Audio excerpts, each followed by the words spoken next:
নমস্কার। আরও একটি নতুন ভিডিওয় আপনাদের স্বাগত জানাই। আমি শ্রী বিশ্বজিৎ।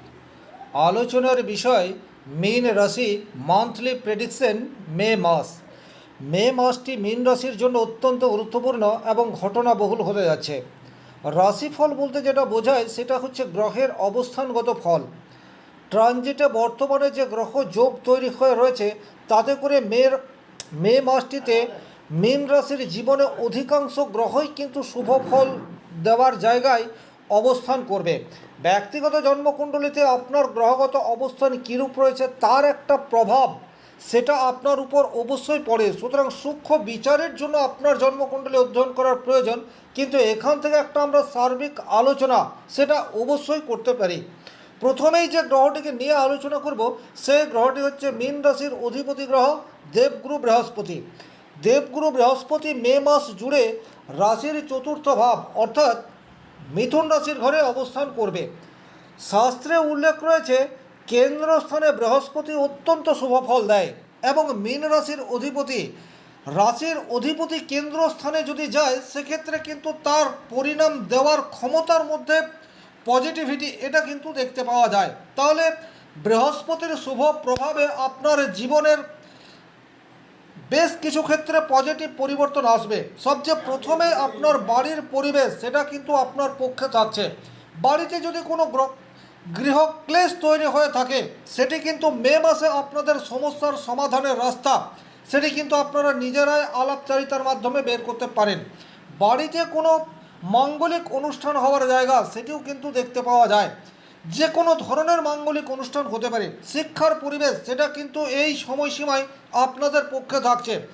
বিশেষ করে আপনার সন্তান যদি মোটামুটি ক্লাস 7, 8 বা 9 এই ক্লাসের মধ্যে রয়েছে তাদের পড়াশোনার প্রতি আগ্রহ সেটা কিন্তু এই মাসটিতে ইনক্রিজ হওয়ার জায়গা সেটি কিন্তু আপনারা লক্ষ্য করতে পারবেন। মায়ের কাছ থেকে বিশেষ হেল্প পাওয়ার জায়গা সেটা কিন্তু দেবগুরু বৃহস্পতির কৃপায় আপনাদের জীবনে আসতে চলেছে। আপনার প্রচুর আর্থিক সমস্যার মধ্যে রয়েছে, হঠাৎ করে দেখবেন আপনার মায়ের কোনো পরামর্শ, আপনার মায়ের কোনো আশীর্বাদ অথবা মায়ের সরাসরি অর্থ সাহায্য সেটা কিন্তু আপনি এই মাসটিতে আশা করতে পারেন। একটা কথা বলবো, যে কোনো শুভ কাজে বের হওয়ার পূর্বে মায়ের আশীর্বাদ নিয়ে তারপর যান, তাতে করে পজিটিভ রেজাল্ট পাওয়ার জায়গা সেটা যথেষ্ট মাত্রায় দেখতে পাওয়া যায়। যারা বাড়িতে বসেই কর্ম করেন অর্থাৎ ওয়ার্ক ফ্রম হোম এই সমস্ত প্রফেশনের সাথে যারা যুক্ত রয়েছেন তারা কিন্তু মে মাসটিতে যথেষ্ট পজিটিভ রেজাল্ট পেতে যাচ্ছেন। তাছাড়া কর্মক্ষেত্রে যে সমস্ত মীন রাশির জাতক জাতিকাদের ভীষণ রকম প্রবলেমের মধ্যে দিয়ে যাচ্ছেন, অর্থাৎ একটার পর একটা সমস্যা এসেই যাচ্ছে, আপনি প্রচুর পরিশ্রম করছেন কিন্তু সেই অর্থে পরিশ্রমের রেজাল্ট আসছে না, মে মাসটিতে কিন্তু আপনাদের জীবনে বেশ কিছু পজিটিভ পরিবর্তন সেটাও আসতে চলেছে। যারা কর্মপ্রার্থী অর্থাৎ বিভিন্ন সুপার কম্পিটিটিভ এক্সামের জন্য প্রিপারেশন নিচ্ছেন, দেবগুরু বৃহস্পতি চতুর্থভাবে থাকায়, চতুর্থ ভাব মানে হচ্ছে আপনার মন, আপনি কিন্তু মনোসংযোগ এই মাসটিতে ধরে রাখতে পারবেন এবং লক্ষ্য স্থির রেখে পরিশ্রম করতে পারলে সাকসেস আসার জায়গা সেটি কিন্তু যথেষ্ট দেখতে পাওয়া যায়। তাহলে দেবগুরু বৃহস্পতি মীন রাশির জন্য মে মাসটিতে শুভ জায়গায় অবস্থান করবে, শুভ পরিণাম আপনারা আশা করতে পারেন। এরপর যে গ্রহটিকে নিয়ে আলোচনা করব সেই গ্রহটি হচ্ছে মঙ্গল। দেখুন, মীন রাশির সাপেক্ষে মঙ্গল সে কিন্তু আপনার ভাগ্যস্থান এবং দ্বিতীয় ঘরের অধিপতি গ্রহ, অর্থাৎ এখানে রাজযোগের পরিণাম সেটা কিন্তু মঙ্গলের কাছ থেকে আপনারা পেতে পারেন। আর এই মে মাসটিতে কিন্তু বৃহস্পতির চেয়েও মঙ্গল আপনাদেরকে বেশি শুভ পরিণাম দিতে পারে। মাসের শুরুতে এই মঙ্গল আপনার রাশির উপর অবস্থান করে রয়েছে। মঙ্গল হচ্ছে এনার্জির কারক গ্রহ, সাহসের কারক গ্রহ। এই মাসটির শুরুতেই আপনারা কিন্তু ক্যালকুলেটিভ রিস্ক নেওয়ার জায়গায় থাকতে পারেন। আপনারা এমন কোনো প্রফেশনের সাথে যুক্ত বা এমন কোনো কাজ আপনারা করতে চাইছেন যেখানে একটু ঝুঁকি রয়েছে, কিন্তু সেই ঝুঁকিবহুল কাজে সাকসেস পাওয়ার জায়গা সেটা কিন্তু মাসের 12 তারিখ পর্যন্ত আপনাদের ডেফিনেটলি থাকছে, এ বিষয়ে কোনোরূপ ডাউট নেই, কারণ রাশির মধ্যে মঙ্গল অবস্থান করে থাকবে। এই মঙ্গল বর্তমানে শনির সাথে সম্পর্ক তৈরি করে রেখেছে, অর্থাৎ মীন রাশির ঘরে 12 তারিখ পর্যন্ত শনি মঙ্গল যোগ তৈরি হয়ে রয়েছে। আপনার ধৈর্য সেটা কিন্তু কিছুটা হলেও ইনক্রিজ হওয়ার জায়গা সেটি কিন্তু ডেফিনেটলি দেখতে পাওয়া যায়। মীন রাশির সাপেক্ষে একাদশ ভাব এবং দ্বাদশ ভাবের অধিপতি গ্রহ শনি সে কিন্তু সারা মাস জুড়েই মীন রাশিতে অবস্থান করে রয়েছে। সুতরাং খরচের প্রতি কিছুটা নিয়ন্ত্রণ আনার চেষ্টা সেটি কিন্তু আপনাদের দৈনন্দিন জীবনে আর্থিক ফ্লো এটাকে যথাযথভাবে মেনটেন করতে সাহায্য করবে। একাদশ ভাবের অধিপতি গ্রহ এই শনিদেব। সুতরাং আপনারা দীর্ঘদিন ধরে কোনো একটি কর্ম করে চলেছেন এবং একটা লক্ষ্য স্থির রেখে পরিশ্রম করছেন, সেই স্বপ্ন বর্তমানে বাস্তবায়িত হওয়ার জায়গা সেটি কিন্তু ডেফিনেটলি দেখতে পাওয়া যায়। তাহলে এখানে শনির পজিটিভ ভাইব্রেশন সেটাও কিন্তু আপনারা আশা করতে পারেন। হ্যাঁ, যেহেতু শনি মঙ্গল যোগ তৈরি হয়ে রয়েছে, সুতরাং ছোটোখাটো চোট আঘাতের প্রবণতা সেটা কিন্তু তৈরি হতে পারে। সুতরাং পথ চলার ক্ষেত্রে একটু সাবধানতা অবলম্বন করে চলবেন। এই মঙ্গল আপনার ভাগ্যভাবের অধিপতি গ্রহ। যে সমস্ত মীন রাশির জাতক জাতিকা 1 নম্বর 2 নম্বরের জন্য কোনো বড় এক্সামে উত্তীর্ণ হতে পারছেন না, ডেফিনেটলি বলতে পারি যদি মে মাসের 12 তারিখ পর্যন্ত আপনাদের কোনো এক্সাম থাকে, সেই এক্সামে উত্তীর্ণ হওয়ার চান্স সেটা কিন্তু অধিক মাত্রায় দেখতে পাওয়া যায়।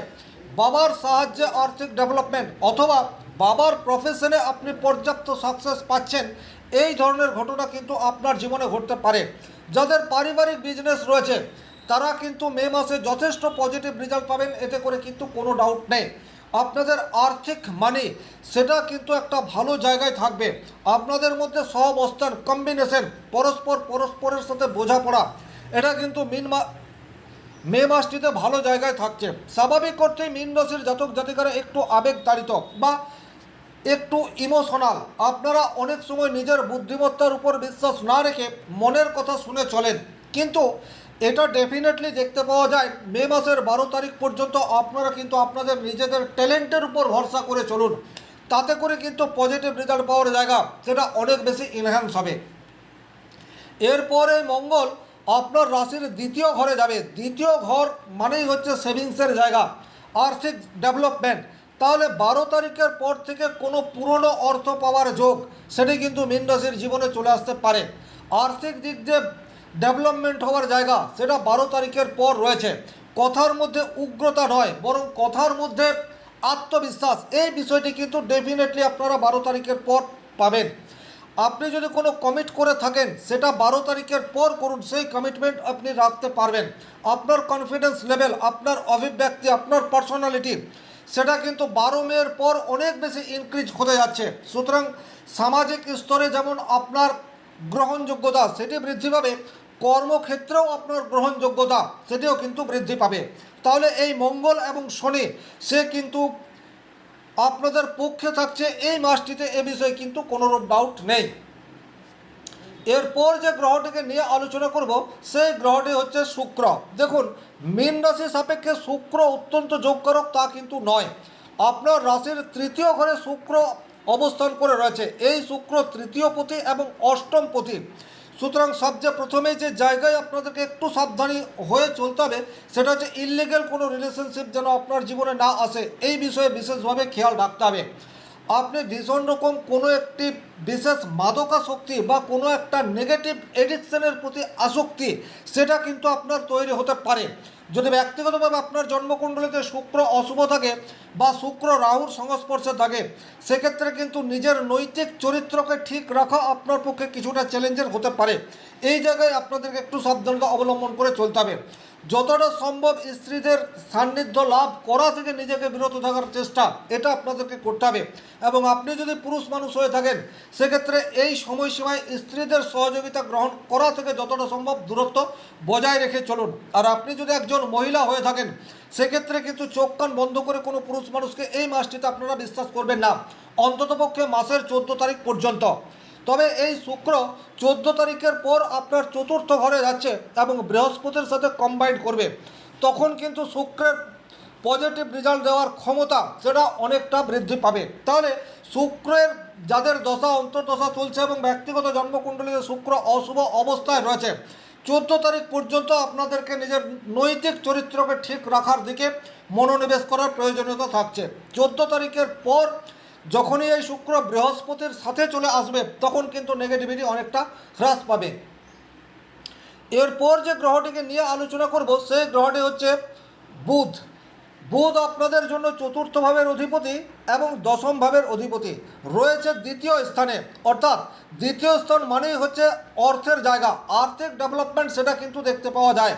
যারা মার্কেটিংয়ের সাথে সরাসরি যুক্ত হয়ে রয়েছেন বা সরাসরি যারা বিজনেসের সাথে যুক্ত, তাদের কিন্তু এই মাসটিতে একটা ভালো বিজনেসের ক্ষেত্রে গতি আসার জায়গা সেটা দেখতে পাওয়া যায়। তাছাড়া আপনাদের কথা বলার মধ্যে একটা চালাকি, এই বিষয়টিও কিন্তু আসবে। অনেক গভীর সমস্যার সমাধান আপনারা এক নিমেষে করতে পারবেন। আপনাদের উপস্থিত বুদ্ধি সেটা কিন্তু এই মাসটিতে যথেষ্ট পজিটিভ দিকে যাবে। সুতরাং গভীর কোনো সমস্যার এক চুটকিতে সমাধানের রাস্তা সেটি কিন্তু বুধের প্রভাবে আপনারা বের করে আনতে পারেন। যাদের বিবাহ হচ্ছে না, হঠাৎ করেই কিন্তু বিবাহ হওয়ার যোগ সেটিও কিন্তু এই মাসটিতে দেখতে পাওয়া যায়। বিবাহের কথাবার্তা সেটা কিন্তু ফাইনাল হতে পারে এই মাসটিতে। সুতরাং ব্যবসা এবং বিবাহ এবং সেভিংস এই দুটি ক্ষেত্রেই আপনারা কিন্তু পজিটিভ রেজাল্ট পাচ্ছেন অন্ততপক্ষে মে মাসের 14 তারিখ পর্যন্ত। তারপর এই বুধ আপনার তৃতীয়ভাবে চলে যাবে। তৃতীয়ভাবে বৃষ রাশির ঘরে বুধ যখন চলে যাবে তখন আপনার কলিগদের কাছ থেকে আপনি পজিটিভ রেজাল্ট আশা করতে পারেন। আপনার অফিসের কর্মচারী অথবা ব্যবসার যে কর্মচারী রয়েছে তাদের কাছ থেকে পর্যাপ্ত হেল্প পাওয়ার জায়গা সেটা রয়েছে। তবে ব্যক্তিগতভাবে আপনার বুধ যদি অশুভ থাকে সেক্ষেত্রে তৃতীয়ভাবে বুধ আপনাকে কিছুটা হলেও প্রতারণার দিকে নিয়ে চলে যেতে পারে, বা আপনি যাকে বিশ্বাস করছেন সেই আপনাকে ঠকাচ্ছে, এই ধরনের ঘটনা ঘটতে পারে। তবে এটা মে মাসের 14 তারিখের পর। এরপর আমরা যে গ্রহটিকে নিয়ে আলোচনা করব সেই গ্রহটি হচ্ছে রবি। দেখুন, মীন রাশির সাপেক্ষে রবি খুব একটা যোগকারক তা কিন্তু নয়। ষষ্ঠ ঘরের অধিপতি গ্রহ। আপনার পরিশ্রম করার ক্ষমতা, রোগ রিপু ঋণ এই সমস্ত কিছু থেকে কিন্তু আপনারা অব্যাহতি পেতে যাচ্ছেন। কারণ মাসের শুরুতে রবি উচ্চস্থ অবস্থায় মেষ রাশিতে আপনার রাশি সাপেক্ষে দ্বিতীয় ঘরে অবস্থান করছে। আপনার পার্সোনালিটি, কথার মধ্যে গাম্ভীর্য এই বিষয়টি যেমন আসবে, একই রকমভাবে আপনার সাথে যে সমস্ত মানুষজন কথা বলবে তারা সন্তুষ্ট হবে, এটা কিন্তু ভীষণ রকম গুরুত্বপূর্ণ। তাছাড়া গোপন শত্রুরা বর্তমান সময় আপনার কোনো রকম ক্ষতি করতে পারবে না, বা এটাও বলা যেতে পারে যারা দুরারোগ্য ব্যাধিতে আক্রান্ত তারা কিন্তু মাসের শুরুতেই আপনাদের ইমিউনিটি সিস্টেম সেটা অনেকটা বুস্ট হতে পারে। ওভারঅল যদি বলা যায় এই রবি সে কিন্তু মাসের শুরুতে আপনাদেরকে পজিটিভ রেজাল্ট দেবে। তবে তৃতীয়ভাবে যখন চলে যাবে তখন প্রভাবশালী কোনো ব্যক্তির দ্বারা নিগৃহীত হবার জায়গা সেটিও কিন্তু তৈরি হতে পারে। এই জায়গাটিও আপনাদের একটু খেয়াল রাখতে হবে। এরপর যে গ্রহটিকে নিয়ে আলোচনা করব সেই গ্রহটি হচ্ছে রাহু। দেখুন, দীর্ঘদিন ধরে মীন রাশির দ্বাদশভাবে রাহু অবস্থান করে রয়েছে এবং মে মাসটিতেও রাহু আপনার দ্বাদশেই অবস্থান করবে। অতিরিক্ত খরচ এই বিষয়টির থেকে আপনারা চাইলেও অব্যাহতি পাচ্ছেন না, কোনো না কোনো কারণে প্রচুর অর্থ বেরিয়ে যাচ্ছে, এটা এই মাসেও অব্যাহত থাকবে। সুতরাং আপনাদেরকে সচেষ্ট হতে হবে কিভাবে আপনারা খরচের প্রতি নিয়ন্ত্রণ করতে পারেন। তাছাড়া বাড়িতে আপনাদের মন বসবে না, সদা চঞ্চল এই ধরনের ঘটনা আপনাদের জীবনে ঘটতে পারে। বাট যারা অনলাইন কাজের সাথে যুক্ত তারা কিন্তু পজিটিভ রেজাল্ট এটা আশা করতে পারেন। দ্বাদশে রাহু কর্মস্থানে বিবিধ পরিবর্তন, আবার যারা জন্মস্থান থেকে অনেক দূরে কর্ম করছেন তাদেরকে পজিটিভ রেজাল্ট সেটা দিতেই পারে। তবে ষষ্ঠভাবে কেতুর উপস্থিতি এটা কিন্তু আপনাদের দাম্পত্য জীবনে অকারণে ভুল বোঝাবুঝি, সন্দেহের বীজ এটা তৈরি করে দিতে পারে। এই জায়গায় একটু সাবধানতা অবলম্বন করে চলবেন। ব্যক্তিগতভাবে আপনার জন্মকুণ্ডলীতে কেতু যদি ভীষণ রকম অশুভ থাকে সেক্ষেত্রে গভীর কোনো রোগের শিকার সেটাও আপনি এই মাসে হতে পারেন। বিশেষ করে যৌন রোগ অথবা স্কিন ডিজিজ বা পেটের কোনো দুরারোগ্য ব্যাধি সেটাতেও আপনারা জড়িয়ে পড়তে পারেন। ভুল মেডিসিনের প্রয়োগ সেটাও হতে পারে। এমতো অবস্থায় কি করবেন, শারীরিক অসুস্থতা এলে সেটা কিন্তু তৎক্ষণাৎ আপনাকে মেডিকেল পরামর্শ নেওয়ার প্রয়োজনীয়তা তৈরি করতে পারে। তবে এটা যে সবার জন্যই হবে এইরূপ নয়। যাদের ব্যক্তিগত জন্মকুণ্ডলীতে কেতু ভীষণ রকম অশুভ আছে এবং কেতুর দশা অন্তর্দশার মধ্যে দিয়ে যারা যাচ্ছেন তাদের ক্ষেত্রে এই ঘটনা ঘটার সম্ভাবনা রয়েছে।